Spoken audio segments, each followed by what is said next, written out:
মনে পড়ে আমার কথা? নিশিরাতে হাতে থাকা স্টার্টিংটাই জানি কতটা ভাবি তোর কথা। তাহলে ছেড়ে কেন গেছো?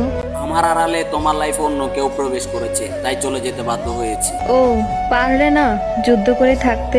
যেখানে তুই অন্য কারো হয়ে গেছিস সেখানে যুদ্ধটা করতাম কাকে নিয়ে? ও, তাহলে ভালোবাসার সময় চিন্তা করলে না কেন যে আমাদের লাস্টে বিচ্ছেদ হবে, পরিস্থিতির শিকার হতে হবে? জানা ছিল না পেশায় ড্রাইভার বলে তুই বেইমানি করবি, আর বিচ্ছেদটা তুই নিজেই ভালো থাকার জন্য আমাকে দিয়ে ঘটাতে বাধ্য করলি। আর পরিস্থিতিটা তো ছিল শুধুমাত্র আমায় ছেড়ে যাওয়ার একটা উদাহরণ। ছেড়ে গিয়ে এখন বেশ ভালো আছো, তাই না? ওই মহাসড়কে অশ্রুমাখা একটা নির্ঘুম রাত যদি তোর হাতে তুলে দিতে পারতাম তাহলে তুই বুঝতি কতটা ভালো আছি। তুমিও ছেড়ে গেছো, আমার পরিবার আমাকে বিয়ে দিয়ে দিছে।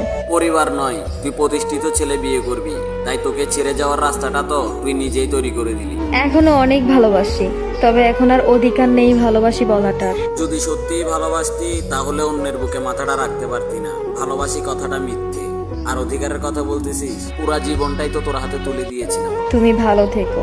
ভালো থাকাটা কেড়ে নিয়ে এখন ভালো থাকার উপদেশ দিতেছস।